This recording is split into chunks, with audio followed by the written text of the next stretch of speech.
الحمدللہ، اللہ تعالیٰ کا لاکھ لاکھ شکر ہے کہ مالک الملک نے اپنی یاد کی توفیق اور موقع عطا فرمایا۔ لاکھوں اور کروڑوں درود حضرت محمد مصطفیٰ صلی اللہ علیہ وآلہ وسلم پر، جن کے طفیل مالک الملک نے یہ مہربانی عطا فرمائی۔ سامعین کرام، اللہ تعالیٰ نے قرآن پاک میں ارشاد فرمایا، اعوذ باللہ من الشیطان الرجیم، بسم اللہ الرحمن الرحیم۔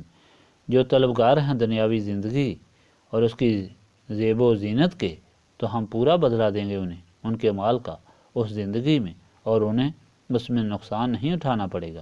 یہ وہ لوگ ہیں کہ نہیں جن کے لیے آخرت میں مگر آگ اور حقارت، یا وہ جو کچھ انہوں نے دنیا میں کیا اور مٹ جانے والا تھا جو کچھ وہ کیا کرتے تھے۔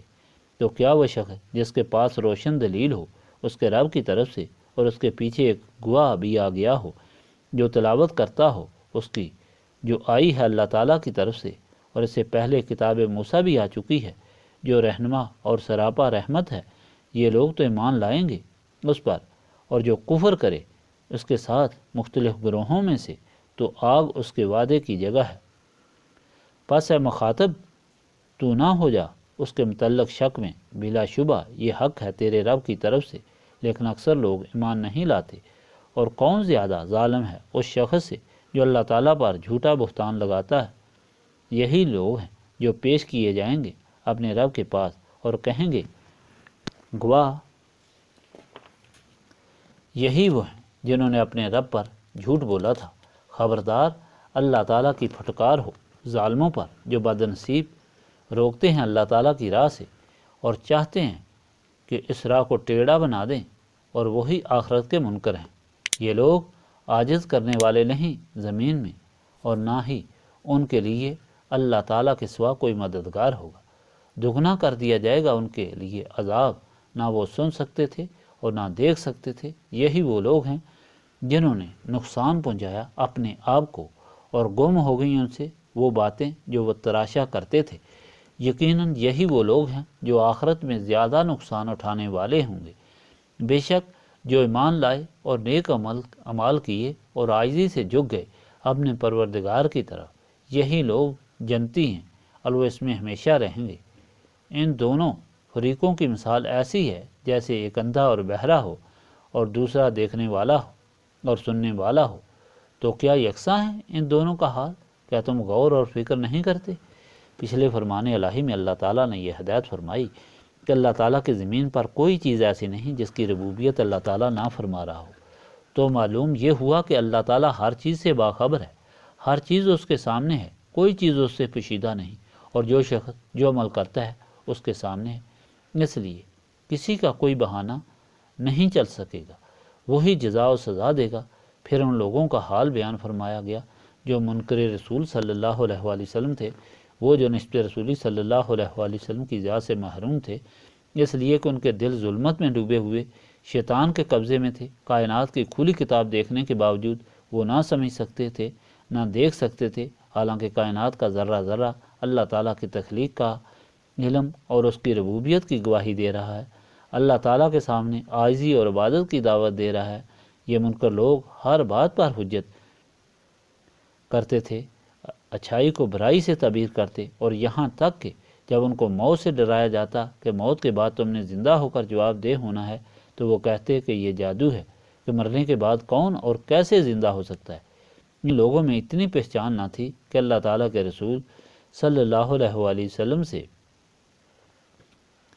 اپنے دلوں میں بغض رکھتے، اور بظاہر بڑے دوہرے ہو کر اور بیس بدل بدل کر خدمت میں حاضر ہوتے، چنانچہ اللہ تعالیٰ نے ان کا پردہ فاش کر دیا کہ یہ منافق ہیں۔ پھر اللہ تعالیٰ نے اپنے بندوں کا حال بیان کیا کہ وہ اللہ تعالیٰ اور اس کے رسول صلی اللہ علیہ وآلہ وسلم کے اطاعت میں لگے رہتے ہیں، تکلیف ہو یا خوشی، اللہ تعالیٰ کے محبوب صلی اللہ علیہ وآلہ وسلم کی غلامی سے انہیں کوئی ہٹا نہیں سکتا۔ صحابہ کرام رضوان اللہ تعالیٰ علیہم اجمعین کی تاریخ اس بات کی گواہ ہے کہ وہ کس طرح وہ ہر مصیبت اور خوشی میں اللہ تعالیٰ کی بندگی اور رسول پاک صلی اللہ علیہ وآلہ وسلم کی غلامی میں رہ کر اللہ تعالیٰ کے حکم کے مطابق زندگی گزارتے رہے۔ جب منافقین، مشرکین اور کفار کی باتیں سن کر جو بے حد بےہودہ تھیں، حضور پاک صلی اللہ علیہ وآلہ وسلم کو ملال ہوا کہ اتنی کھلی نشانیاں دیکھ کر، معجزات دیکھ کر، وہ قرآن پاک کا جاز دیکھ کر بھی حجتیں کرتے ہیں، تو اللہ تعالیٰ نے فرمایا کہ اللہ تعالیٰ فیصلہ کرنے والا ہے، آپ صلی اللہ علیہ وآلہ وسلم غم نہ کریں، اس سارے فرمان سے ظاہر ہوا کہ اللہ تعالیٰ علیم و خبیر ہے، اس سے کوئی چیز پوشیدہ نہیں۔ اللہ تعالیٰ کے رسول صلی اللہ علیہ وآلہ وسلم سے نسبت کری۔ اللہ تعالیٰ کی شان و عظمت سے انسان باخبر ہو سکتا ہے اور اس کے حکم پر چل سکتا ہے۔ آج کے فرمان میں بھی مخلوق کے حالات بتانے کے بعد دعوت حق دی گئی ہے۔ پہلے یہ فرمان ہوا کہ جو شخص صرف دنیا کی زندگی چاہتے ہوئے اور دنیا کی عزت چاہتے ہوئے کوئی عمل کرے گا، جو اسے دنیا میں ہی اس کا بدلہ دیا جائے گا، آخرت میں اس کے اعمال میں سے کچھ نہ ہوگا اور اسے جہنم بھیج دیا جائے گا۔ اور جو لوگ اللہ تعالیٰ کی رضا کا متلاشی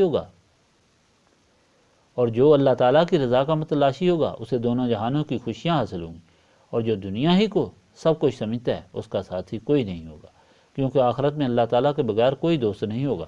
اس کی رضا چھوڑنے والے اس دن بے یار و مددگار اور تہی دامن ہوں گے، لیکن جنہوں نے اللہ تعالیٰ پر ایمان لایا اور اللہ تعالیٰ اور اس کے رسول صلی اللہ علیہ وآلہ وسلم کی اطاعت اختیار کی، ان کے مال دنیا اور آخرت میں ان کے ساتھ ہوں گے۔ حدیث شریف میں آیا ہے کہ ایک تابعی حضرت یافی مدینہ پاک حاضر ہوئے۔ انہوں نے دیکھا کہ ایک کونے میں کوئی شخص بیٹھا درس دے رہا ہے اور لوگ توجہ سے سن رہے ہیں۔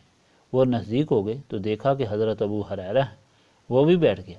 جب مجلس برخاست ہوئی اور لوگ چلے گئے تو وہ حضرت ابو ہریرہ رضی اللہ تعالیٰ عنہ کے قریب ہو گیا۔ عرض کی، ابو ہریرہ، میں آپ صلی اللہ علیہ وآلہ وسلم کو اللہ تعالیٰ کا واسطہ دیتا ہوں کہ مجھے وہ حدیث سنائیں جو آپ نے رسول پاک صلی اللہ علیہ وآلہ وسلم کی زبان مبارک سے خود سنی۔ حضرت ابو ہریرہ نے لمبا سانس لیا اور بے ہوش ہو گئے۔ پھر ہوش میں آنے کے بعد حضرت یافی کی ران پر ہاتھ مارا اور فرمایا، سنو۔ حضور پاک صلی اللہ علیہ وآلہ وسلم نے فرمایا، قیامت میں سب سے پہلے 3 آدمیوں کو بلایا جائے گا، ایک سخی کو، ایک عالم اور ایک مجاہد کو۔ سب سے پہلے عالم سے فرمایا جائے گا کہ تمہیں میں نے علم دیا تھا، تم نے کیا کام کیا؟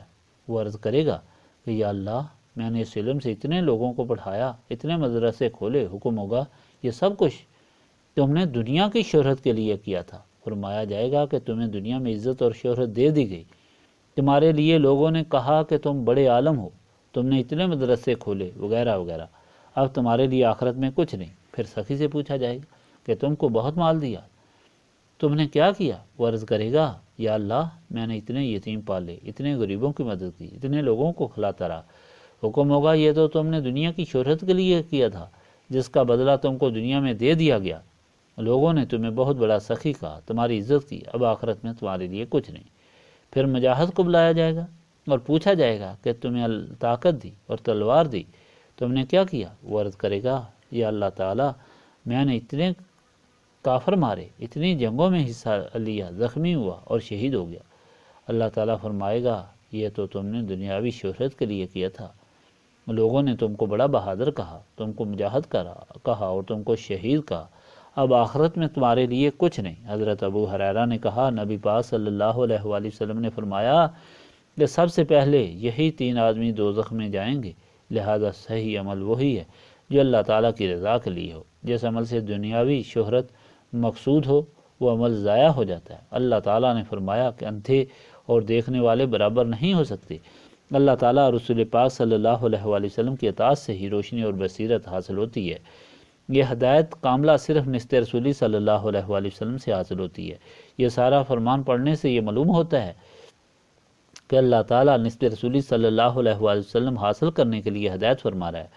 یہی نسبت رسولی ہے جس کی التجا اور تمنا ہمیں ہے، اور ہم سینوں کو صاف کرنے کے لیے یہاں یاد الہی کر رہے ہیں، کیونکہ سینے یاد الہی سے صاف ہوتے ہیں اور نسبت رسولی صلی اللہ علیہ وآلہ وسلم کے قابل بنتے ہیں۔ اللہم صلی علی سیدنا محمد وعلی آلہ وصحبہ صلاۃ تکون لنا امان من کل خوف۔